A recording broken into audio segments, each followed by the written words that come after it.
ایک مشہور مصنف نے اپنے مطالعے کے کمرے میں قلم اٹھایا اور ایک کاغذ پر لکھا، گزشتہ سال میرا آپریشن ہوا اور پتا نکال دیا گیا۔ بڑھاپے میں ہونے والے اس آپریشن کی وجہ سے مجھے کئی ہفتے تک بستر کا ہو کر رہنا پڑ گیا۔ اسی سال ہی میری عمر 60 سال ہوئی اور مجھے اپنی پسندیدہ اور اہم ترین ملازمت سے سبکدوش ہونا پڑا۔ میں نے نشر و اشاعت کے ادارے میں اپنی زندگی کے 30 قیمتی سال گزارے تھے۔ اسی سال ہی مجھے اپنے والد صاحب کی وفات کا صدمہ اٹھانا پڑا۔ اسی سال ہی میرا بیٹا میڈیکل کے امتحان میں فیل ہو گیا۔ وجہ اس کی کار کا حادثہ تھا جس میں زخمی ہو کر اسے کئی ماہ تک پلستر کرا کر گھر میں رہنا پڑ گیا۔ کار کا تباہ ہو جانا علیحدہ سے ایک نقصان تھا۔ صفحے کے نیچے اس نے لکھا،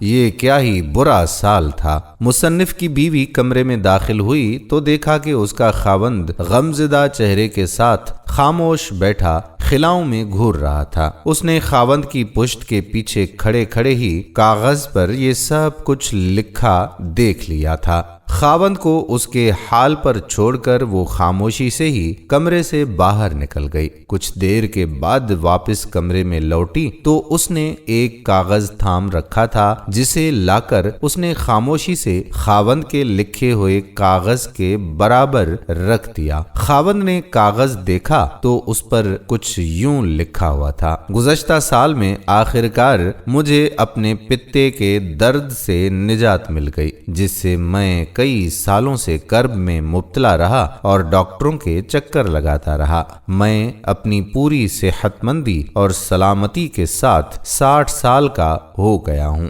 سالوں کی ریاضت کے بعد مجھے اپنی ملازمت سے ریٹائرمنٹ ملی ہے تو میں مکمل یکسوئی اور راحت کے ساتھ اپنا وقت کچھ بہتر لکھنے کے لیے استعمال کر سکوں گا۔ اسی سال ہی میرے والد صاحب 85 سال کی عمر میں بغیر کسی پر بوجھ بنے اور بغیر کسی بڑی تکلیف اور درد کے آرام کے ساتھ اپنے خالق حقیقی سے جا ملے۔ اسی سال اللہ تعالیٰ نے میرے بیٹے کو ایک نئی زندگی عطا فرما دی اور ایسے حادثے میں جس میں فولادی کار بھی تباہ ہو گئی تھی، مگر الحمدللہ میرا بیٹا کسی معذوری سے بچ کر زندہ اور سلامت ہے اور ہماری آنکھوں کے سامنے ہماری آنکھوں کی ٹھنڈک ہے۔ آخر میں مصنف کی بیوی نے یہ فقرہ لکھ کر تحریر کو مکمل کر دیا تھا کہ واہ، ایسا سال جسے اللہ نے رحمت بنا کر بھیجا اور خیر و خوبی گزارا۔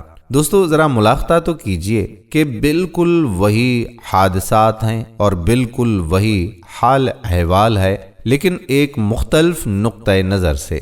بالکل اسی طرح اگر جو کچھ ہو گزرا ہے اسے اس نقطۂ نظر سے دیکھا جائے جو اس کے برعکس ہوتا ہے تو ہم اللہ تعالیٰ کی نعمتوں پر شاکر بن جائیں گے۔ اگر ہم ظاہری طور پر کچھ کھو بیٹھے ہیں تو اسے مثبت زاویے سے دیکھیں گے تو ہمیں جو کچھ عطا ہوا وہ بہتر نظر آنا شروع ہو جائے گا۔ ہر حال میں اللہ تبارک و تعالیٰ کا شکر ادا کرنا چاہیے۔ اللہ تعالیٰ کا فرمان ہے، اور بے شک تیرا رب تو لوگوں پر فضل کرتا ہے لیکن ان میں سے اکثر شکر نہیں کرتے۔ یا اللہ کریم ہمیں شکر کرنے والا بنا دے، شکوہ کرنے سے محفوظ فرما، آمین۔ دوستو ہم امید کرتے ہیں کہ ہماری آج کی ویڈیو آپ کو پسند ضرور آئی ہوگی۔ اگر ویڈیو پسند آئی ہو تو اپنے دوستوں احباب کے ساتھ شیئر ضرور کیجیے گا۔ اگر آپ نے ابھی تک ہمارا YouTube channel life you turns subscribe نہیں کیا تو چینل کو سبسکرائب کر کے